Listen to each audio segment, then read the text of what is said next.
Chers internautateurs et chères internautatrices, j'arrive à le dire de mieux en mieux, tu vois. Ouais, bienvenue dans cette nouvelle Trick Track TV, avec des tas de gens formidables autour de la table. Alors nous sommes avec les gens d'Asgard et deux de leurs auteurs qui ont fait le déplacement. Bonjour. Pour jouer et pour manger des cheeseburgers. Alors s'ils ont l'air un peu, c'est parce qu'ils ont un bacon Texan burger, c'est ça? Ouais, il y a un truc lourd. Un truc bien lourd, bien dans l'estomac. Donc les relents qu'il va y avoir, ça va être le Texan. C'est ça. Mais ça fait partie de l'ambiance. Voilà. Donc Asgard, en la présence de Fred. Tout à fait. Avec notre ami David et notre ami Sébastien, sont venus nous présenter Nostra City. Alors, les plus attentifs auront remarqué que notre ami Arwan n'est pas là. Je tiens à préciser qu'il est venu et qu'on l'a banni. Il est là-bas, il est assis, il ne jouera pas à cette table, car nous refusons les tricheurs à cette table. C'est clair. Pas de tricherie à cette table. Ok? On est d'accord. Toi, tu baisses les yeux, c'est que tu as une intention malsaine derrière la tête. Les tricheurs, ils finissent dans l'Hudson. Exactement. Donc, alors, Nostra City, donc un jeu de 3 à 5 joueurs qui joue en 1 heure à peu près. On va jouer en fait le rôle de lieutenant du boss de la mafia de New York, qui est Johnny Gotta, qui se retrouve en prison pour quelques chefs d'accusation. Johnny Gotta qui se trouve ici. D'accord, il s'est pris un seau d'acide sur la tête ou Ah, il a un peu vieux. Il est vieux, ouais. Il a 1000 ans, lui. Ouais, il y a un peu de ça. Ça fait longtemps qu'il est à New York. Ok. Voilà, et donc il doit répondre de 246 chefs d'accusation, et nous, on va devoir faire tourner les affaires de la famille en son absence, et tout faire pour que les jurés comprennent qu'en fait, il est pour rien. Totalement innocent. S'il sortait blanchi de ce malheureux procès, il prendrait sa retraite. Et l'un de nous le remplacerait. Il nommerait quelqu'un Chef à la tête de la famille. Ok. Voilà. Je vois. Est-ce qu'il faut le jouer comme ça avec l'accent italien un peu? Ah, si tu veux, oui, ça peut aider. Sicilien. Ah, Sicilien ou italo-américain. Italo-américain à la rigueur. Chaque joueur, en fait, va avoir une équipe de caïds qui vont lui permettre, en fait, de à la fois gérer les affaires de la famille, c'est-à-dire encaisser différents types d'activités plus ou moins illicites. Ensuite, il va y avoir de nouvelles activités et de nouveaux caïds qui sortent de prison, de nouveaux trafics à récupérer, ainsi que des cartes de respect, en fait, des cartes qui permettent d'augmenter un peu le respect de chacun. Ce qu'on impose face aux autres. Voilà. Sachant qu'à la fin de la partie, le but du jeu étant d'être le premier déjà au niveau de l'échelle de respect. Tu vas aller jusqu'à 30 de respect. C'est ça? On est un joueur excellent, c'est possible. Oui. 30. Ouais. Moi, il y a quelques personnes à cette table, vu le physique qu'ils ont, je ne pense pas qu'ils dépassent 3-4. Moi. Ça arrive aussi. Je sais pas. Ça arrive aussi. En tout cas, moi, je ne respecterai jamais quelqu'un qui porte une casquette à visière. Je ne sais pas vous, mais... Ah, c'est pas On mon verra à la fin de la partie. Quelqu'un a parlé? Bref, et deuxième chose, il va y avoir une course au niveau du respect, au niveau des joueurs autour de la table, mais cette course de respect ne sert à rien si on n'arrive pas à faire sortir le boss de prison. Sauf que, au fur et à mesure de la partie, certains joueurs vont pouvoir être approchés par le FBI. Pour trahir un peu. Voilà. Et donc, eux ne vont pas forcément vouloir faire sortir le boss de prison, mais plutôt le laisser là où il est.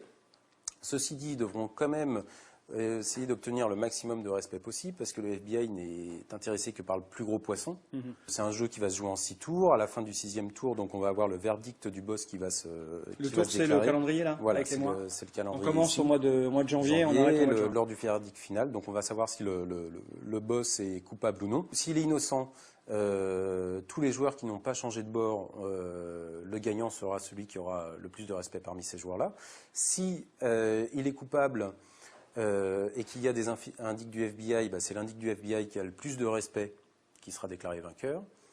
Et s'il est coupable et qu'il n'y a aucun indice du FBI, en fait, c'est le parrain de la mafia qui balance tout le monde pour sauver sa peau. Il y a une espèce de genre quand même de coopération. Il y a de la coopération. On est une grande famille. On est une famille, bien sûr. Ils se respectent beaucoup. Tu ne parles pas, s'il te plaît. Au niveau des types de cartes, donc on a les cartes de caïd qui sont repérables par la petite empreinte digitale, donc un petit visuel avec un pouvoir pour chaque caïd. Au début de la partie, en fait, là, on a une mise en place. On a donc 3 caïds chacun distribués au hasard, un turf.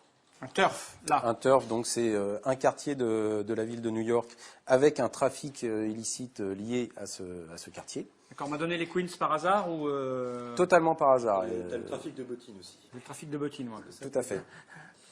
Alors, il faut savoir que les turfs, en fait, fonctionnent par couleur. Il y a 4 types de couleurs possibles. Et par icône de trafic, il y a 3 types de trafic possibles. Trafic, la drogue et la drogue. Tout à fait. D'accord. Alors, c'est intéressant au niveau de la partie, en fait, de voir ce que les autres ont. Parce qu'en fait, lorsqu'on active un trafic, en fait, on va activer soit toute une couleur, c'est-à-dire tous les bleus, soit tous les mêmes symboles. Ça, c'est les principales cartes. Donc les cartes Kaïd, les cartes Turf. Ici, on a la rue, qui sont des cartes qui vont apparaître au fur et à mesure du jeu. C'est des cartes qu'on va pouvoir acheter aux enchères, mais je l'expliquerai tout à l'heure. Et là, on voit un troisième type de carte, c'est les cartes Respect. Donc avec le petit cigare là, qui donne plus 2, plus un bonus en respect. Toi, t'as une tête de balance, putain, je te jure. Ici, on a les billets. Bon, la thune. La thune, ok. c'est On commence la partie avec 2 billets de 5 000 et 2 billets de 10 000. On voit déjà sur les billets de 10 000 qu'il y a des petits... Lui, il les a cachés, c'est qu'il a préparé l'entourloupe ou bien... Non, c'est que dans notre banque, elle est cachée de toute façon au début de la partie. Qu'est-ce qu'on a d'autre? On a des cartes localisation. On a tous nos cartes localisation 1, 2, 3, 4, repérées par la couleur du joueur. Ouais, donc ça, on s'en servira pour les enchères, pour acheter les cartes dans la rue. Ici, on a les cartes Vendetta. Les cartes Vendetta, c'est tous les coups fourrés qu'il pourrait y avoir au cours de la partie. Il faut savoir que c'est un jeu semi-coopératif.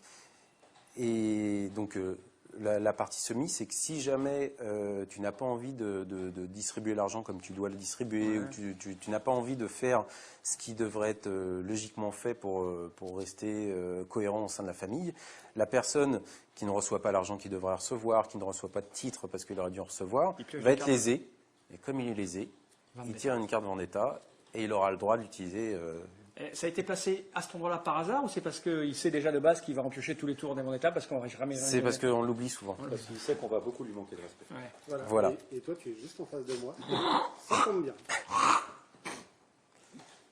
Enfin, ici, on a 3 types de cartes que j'expliquerai, je pense, au fur et à mesure de la partie. On a les titres, donc Primo Capo, Underboss et Consigliere, qui sont des cartes qui vont arriver au 3e tour de jeu, qui sont des cartes respect. Hein. Toutes ces cartes-là, c'est des cartes qui vont vous donner un bonus en respect. Ensuite, on a les corrupteurs zélés qui seront distribués aux joueurs qui seront les plus vindicatifs dans la corruption des jurés. Et enfin, on a des cartes de bonus de fin de partie qui sont distribuées à la fin du jeu, suivant certaines conditions. La personne qui a la meilleure stature, je dirais, au niveau Kaïd plus Turf, au niveau de la table, celui qui a le plus d'argent, et celui qui a le plus de cartes Vendetta qu'il n'a pas utilisées, parce qu'il préfère... c'est des points de respect en plus, en fait. Hein. À chaque fois, c'est des points de respect en plus. Oui, parce que c'est vraiment ça qui compte, c'est d'avoir du respect. Ah, il y a une vraie course au respect au niveau de chaque joueur. Donc sinon, le tour de jeu, comment ça se passe? Alors, il y a 4 phases dans un tour de jeu. La phase d'encaissement, on va essayer de récupérer de l'argent.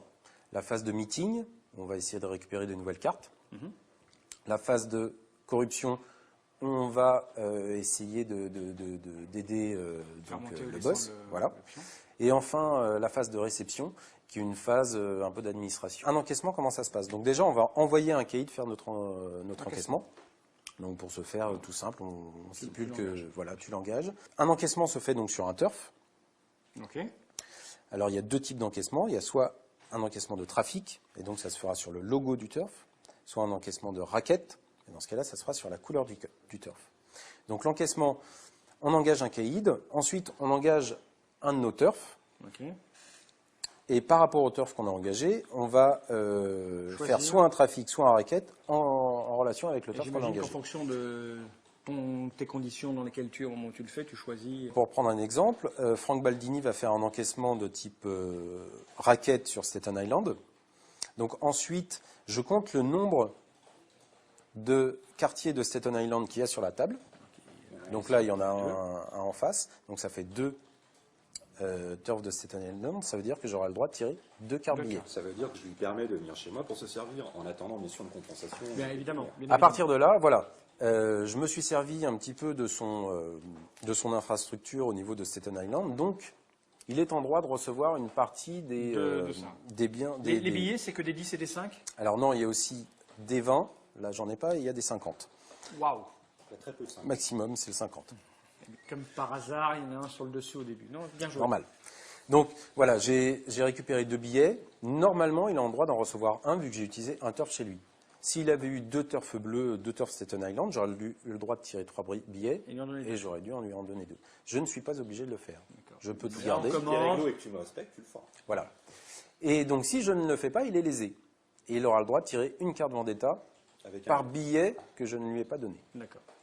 Mais là, comme tu es malin, tu vas garder le 50 000 et tu vas lui donner le pauvre 10 000 qui va avec. Exactement. Mais là, normalement, on ne le sait pas. Mais bon, là, c'est... Voilà. Ce que je retiens, c'est qu'il a été réglo. Oui. Quel fumier. Au niveau de cette pile de billets, il y a une carte un peu particulière que je vais rechercher, qui est la carte descente de police. Parfois, les encaissements ne se font pas comme on voudrait. Voilà. Si, par exemple, j'ai 4 billets à tirer, je tire un billet, je tombe sur la descente de police. Bah, les flics ont débarqué, je n'ai pas la possibilité de continuer à piocher des billets, donc l'encaissement s'arrête, j'ai tiré un seul billet, à moi de me débrouiller pour léser le moins possible de personnes, enfin de faire le maximum pour léser le moins possible de personnes, ou pas. Mais de toute façon, je ne peux me débrouiller qu'avec ce billet-là.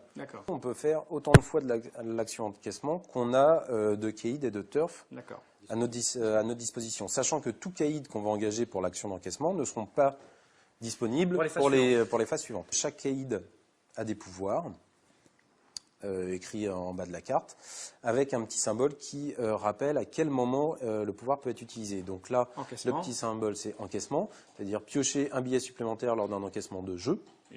C'est-à-dire que si jamais il y a 2 jeux sur la table, t'en prends 3. Bah, t'en prendras 3, voilà. Mais celui-là, tu le donnes, c'est pour toi. Voilà. La tasse de café, c'est le meeting. Le téléphone, c'est la phase de corruption. Et enfin, il y a le cran d'arrêt, c'est pour des cartes Vendetta. La phase de meeting, c'est une phase où on va essayer de récupérer les cartes qui sont dans la rue. Donc je ne peux pas me servir des kits que j'ai envoyés à l'encaissement vu qu'ils sont déjà engagés. Donc je vais choisir, en fait, je vais regarder les cartes qui m'intéressent. Imaginons par exemple que cette carte-là, soutien de la Cosa Nostra du Midwest, m'intéresse. J'engage un kit pour montrer que je vais au meeting. Je choisis ma carte location numéro 3, donc qui correspond à la même localisation que cette carte-là. Et ensuite, je mets entre... Tu la montres parce que là, tu l'as non. Tu l'as choisi au hasard, caché secrètement. Exactement. Et ensuite, bah, je vais mettre une mise, toujours cachée, d'au moins un billet sur la carte. Je peux engager plusieurs caïds si je veux faire des enchères sur d'autres localisations. Et ensuite, je passe la main, chacun va faire ça. Quand tout le monde a placé donc, sur les caïds qu'il a envoyés une localisation et les billets, on révèle les localisations. Et celui qui a mis le plus d'argent. Et si jamais il y a égalité, bah, toutes les enchères sont perdues. D'accord. De toute manière, même s'il n'y a pas égalité, celui qui a mis le plus a gagné l'enchère, mais toutes les enchères sont perdues. Ok, c'est pas tu récupéreras ton pognon là. Voilà. Ensuite, donc la carte est récupérée. Si c'est un caïd, donc on le met à la suite. Si c'est un turf, on le met à côté. Si c'est une carte respect, on le pose aussi à côté et on ajuste. Voilà. Enfin, la troisième phase, c'est la phase de procès. Donc pareil, en commençant par le premier joueur, on envoie un caïd rincer les jurés, toujours un caïd disponible. On choisit un billet. Alors, n'importe quel type de billet, sachant que si on met un 5000, de toute façon, ça sert à rien. Mais ça laisse croire aux autres que de toute façon, on participe. Ouais. Et ensuite, soit on met des plus vers l'innocence, soit on met vers le coupable, suivant ce qui nous arrange. Ça, les autres le voient? Non, c'est face cachée. On peut envoyer plusieurs caïds pareil, un billet par caïd. Ouais. Il y aura une première révélation de la pile de corruption au 3e tour et une dernière révélation au 6e tour. D'accord. Pour le verdict final. Alors les enquêtes de police, lorsque ça apparaît au niveau de la rue, il y a un petit pouvoir au niveau de cette carte-là qui va embêter tout le monde autour de la table, à partir du tour suivant le moment où elle arrive. Donc là, par exemple, IRS, tous les joueurs défaussent tous leurs banques à la fin de la réception. Donc à la fin du 4e tour, on est obligé de défausser toute la banque. On n'a pas le droit de garder d'argent sale sur soi. Elle a un coût, c'est-à-dire qu'on va pouvoir payer pour que l'enquête se calme. On achète la police. Voilà. C'est pas très simple comme jeu qu'on met. Non, c'est ce que je me suis dit. On a la possibilité de mettre une enchère sur cette carte police, avec nos cartes de localisation. Sauf que là, on ne va pas comparer les enchères, on va les additionner. Si on arrive au-dessus du score, donc là 70 000, on a calmé la flicaille. On a calmé la flicale. Celui qui a mis le plus, par contre, gagne la carte et gagne un point de respect, parce qu'on considère que c'est lui qui a résolu l'affaire. Dernière chose, donc c'est la 4e phase, la phase de réception, donc c'est simple. On avance le jeton, on regarnit la rue, parce qu'il y aura sûrement des cartes qui seront parties avec les joueurs qui les ont récupérées. On redresse tous nos caïds, tous nos turfs, et on ne garde que 6 billets en main. Ah oui, donc c'est bon, on peut se lâcher. Les cartes Vendetta, donc sinon, plusieurs types, c'est des petites cartes à pouvoir qui peuvent être jouées n'importe comment, n'importe quand. Ça n'active pas de caïd. J'aime beaucoup ce genre de carte. La honte, il ne parle même pas italien, moins un de respect. C'est très bien. Il faut savoir justement que dans les cartes Vendetta, c'est là que l'on trouve la carte indique du FBI. Donc quand on pioche cette carte-là, indique du FBI, on change son but du jeu. D'accord. Donc on ne la montre pas, on la garde bien cachée. Et là, on ne cherche plus à rendre notre parrain innocent, mais on essaye de le laisser coupable. D'accord. Il y a 2 cartes comme ça dans le jeu.